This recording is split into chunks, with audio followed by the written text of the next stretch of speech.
Satu logo, dipakai dalam 4 denominasi gereja antara lain, pertama Gereja Kemah Injil King Mi di Tanah Papua, GKIP, logo dengan berlatar belakangi Pulau Papua, kedua Gereja Kemah Injil Indonesia, GKII, wilayah berbadan sinode. Ketiga Gereja Kemah Injil Indonesia, berbadan daerah atau berbadan klasis, dan yang keempat adalah Gereja Kemah Injil Indonesia, berbadan pendeta atau ATOA. Mereka adalah seseorang gembala jemaat bertugas membina iman jemaat yang terpelajar teologi yang berkualitas tinggi menurut ukuran manusia. Namun ada saja kemungkinan si gembala harus menghadapi orang yang senang berdebat. Orang semacam ini bukan sedang mencari jawaban atas pergumulan imannya. Biasanya ia hanya senang cari-cari masalah. Menurut Paulus ini harus dihindari. Titus pasal 3 ayatnya yang ke-9, sampai dengan ke-11. Meski sanggup mempertahankan iman, tak ada guna buang-buang waktu karena yang dicari bukanlah kebenaran. Jadi jangan sampai terjebak pada debat kusir. Itu tidak membuat Injil dikenal orang. Perdebatan tak akan membuat iman seseorang bertumbuh.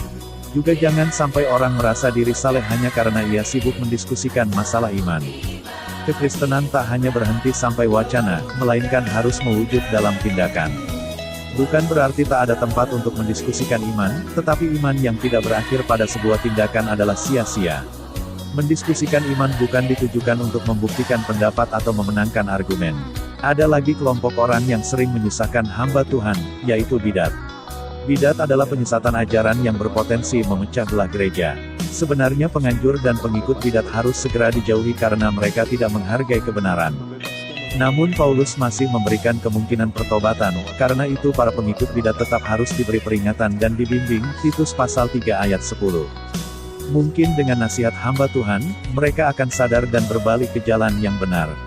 Akan tetapi, bila mereka tidak menghiraukan peringatan atau nasihat tetapi tetap sesat, maka mereka tak perlu dihiraukan lagi. Sia-sia saja memberikan nasihat kepada orang-orang semacam itu. Mereka malah bisa menularkan kesesatan kepada jemaat. Terjebak pada kesesatan apalagi mengajarkan kesesatan adalah hal yang harus kita hindari. Filter untuk mengenali kesesatan adalah memiliki Roh Kudus sambil memahami ayat-ayat firman Tuhan. Maka tak ada jalan lain untuk menghindari kesesatan selain dari mengenali kebenaran itu sendiri. Karena itu memuji menyembah, doa puasa sambil membaca Alkitab dan pelajarilah baik-baik. Amin haleluya.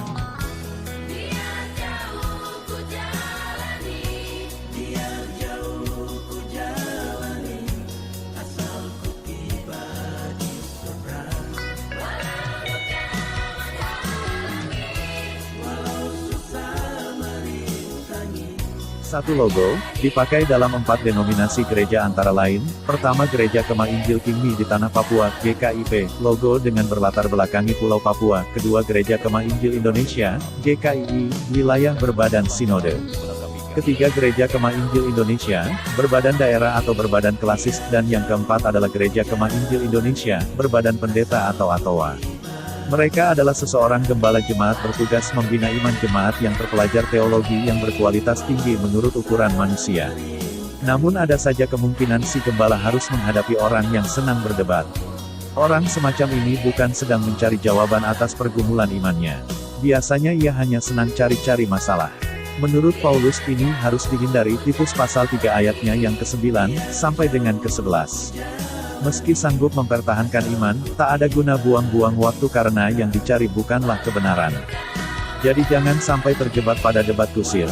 Itu tidak membuat Injil dikenal orang. Perdebatan tak akan membuat iman seseorang bertumbuh. Juga jangan sampai orang merasa diri saleh hanya karena ia sibuk mendiskusikan masalah iman. Kekristenan tak hanya berhenti sampai wacana, melainkan harus mewujud dalam tindakan. Bukan berarti tak ada tempat untuk mendiskusikan iman, tetapi iman yang tidak berakhir pada sebuah tindakan adalah sia-sia.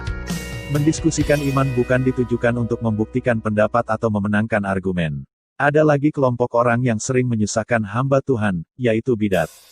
Bidat adalah penyesatan ajaran yang berpotensi memecah belah gereja. Sebenarnya penganjur dan pengikut bidat harus segera dijauhi karena mereka tidak menghargai kebenaran.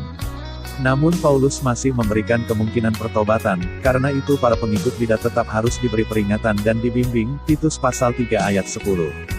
Mungkin dengan nasihat hamba Tuhan, mereka akan sadar dan berbalik ke jalan yang benar. Akan tetapi, bila mereka tidak menghiraukan peringatan atau nasihat tetapi tetap sesat, maka mereka tak perlu dihiraukan lagi. Sia-sia saja memberikan nasihat kepada orang-orang semacam itu. Mereka malah bisa menularkan kesesatan kepada jemaat. Terjebak pada kesesatan apalagi mengajarkan kesesatan adalah hal yang harus kita hindari. Filter untuk mengenali kesesatan adalah memiliki Roh Kudus sambil memahami ayat-ayat firman Tuhan. Maka tak ada jalan lain untuk menghindari kesesatan selain dari mengenali kebenaran itu sendiri. Karena itu memuji menyembah, doa puasa sambil membaca Alkitab dan pelajarilah baik-baik. Amin haleluya.